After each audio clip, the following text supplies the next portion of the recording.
On a radiant afternoon in the quaint town of Clearwater, life pulsed with serene predictability.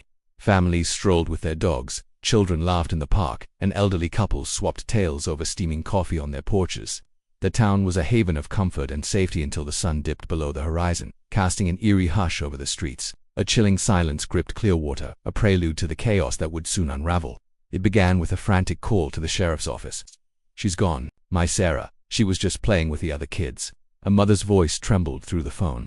"I swear she was right there, and now she's vanished." At first it seemed like a routine case of a lost child. Parents panic, neighbors rally, and the search begins. But Officer Daniels, a seasoned veteran of the Clearwater Sheriff's Office, felt a gnawing unease. This wasn't a runaway. Something darker was at play. "Get the K9 unit ready," Daniels ordered into his radio, his mind racing through grim possibilities. A kidnapping, a child lost in the woods. Or worse, had someone been watching Sarah, waiting for the perfect moment? Clearwater, where everyone knew everyone, was now a town gripped by fear. The safety that defined it had shattered in a single afternoon. As dusk settled, more calls flooded in. One by one, parents reported their children missing, each story eerily similar. Their kids were gone, and no one saw a thing. Panic surged through the town. The K9 unit, led by Daniels' trusted German shepherd Cota, became their last hope. Cota wasn't just a dog, he was Daniels' partner, his instincts honed from years of solving cases together. But this case felt different. It wasn't just about solving a crime, it was about saving lives. Sheriff Cooper's voice crackled through the radio. "Daniels, we need you and Cota. This could be a kidnapping ring. It's no ordinary case." The words sent a chill down Daniels' spine. A kidnapping ring in Clearwater. The idea was unthinkable, yet the evidence was mounting.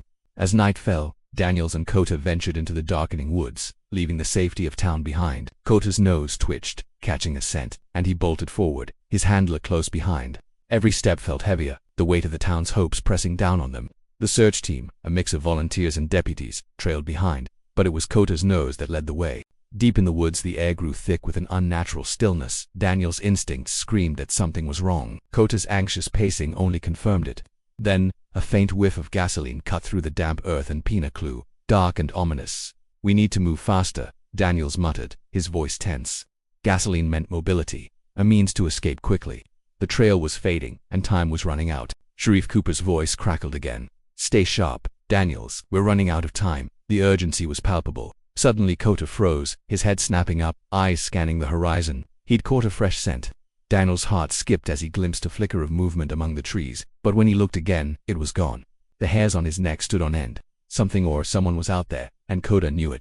The trail led to an abandoned farmhouse, its crumbling walls shrouded in vines, hidden deep in the woods. The team approached cautiously, Cota's nose glued to the ground. Inside, the air reeked of mildew, rot, and that same faint trace of gasoline. Cota stopped at a small room, growling low. Daniels pushed open the creaking door, his flashlight revealing a chilling sight. Rusted shackles discarded in a corner. His blood ran cold. This was no hideout, this was a prison. "Get the others," Daniels whispered to Deputy Martinez.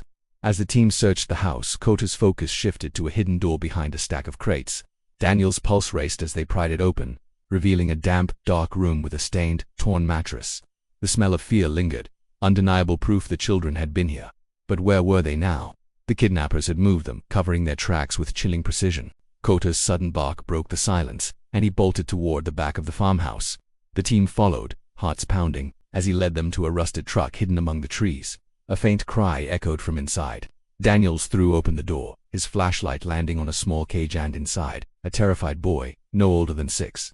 "Please help me," the child whispered, his voice breaking Daniels' heart. "You're safe now," Daniels said, freeing the boy and lifting him into his arms. But the others were still out there. Cota's nose hit the ground again, leading them deeper into the woods. The trail grew fresher, the scent stronger. In a clearing they found a makeshift camp, empty crates, discarded blankets, and the faint smell of blood. The children had been here, but they'd been moved again. A fresh trail of tracks led further into the forest. Daniels signaled the team to follow, but a snap of a twig halted them. The air grew heavy, the woods too quiet. Then, a child's muffled cry pierced the silence. Cota sprinted toward it, Daniels and the team close behind. In another hidden clearing, they found them 3 more children, bruised and malnourished, tied near a smoldering fire pit. A man sat beside them, bound to a post, his face haggard but familiar. Daniels recognized him, a local, someone he'd seen around town. "Who are you?" Daniels demanded. The man's laugh was bitter, broken. "I'm just a pawn," he croaked. "The cartel there behind this, they've been trafficking kids for years. I didn't want to hurt them. They have my family." The revelation hit like a freight train. A cartel, operating in Clearwater, using children as pawns. Daniel's fists clenched, but his focus remained on the kids. "We're getting them out," he said firmly. As the team moved to free the children, the sound of footsteps echoed through the woods. The cartel was closing in. "Move out," Daniels barked, scooping up a trembling girl. Cota growled, his senses on high alert. Gunshots rang out, bullets whizzing past as the team sprinted for the truck. Daniels covered their retreat, his heart pounding as he ducked behind a tree, blood seeping from a grazed arm.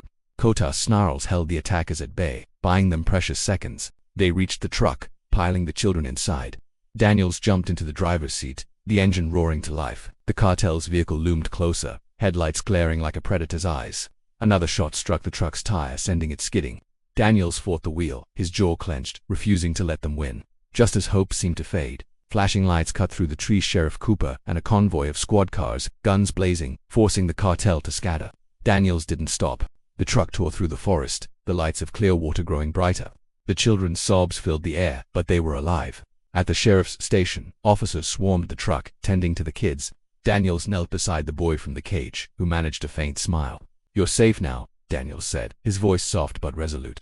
Exhausted, Daniels leaned against the truck, Martinez clapping his shoulder. They'd saved the children, but the cartel was still out there, their network sprawling far beyond Clearwater.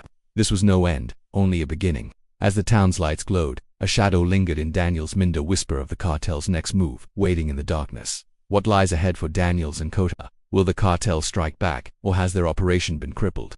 The truth is out there, lurking in the shadows, and the fight is far from over.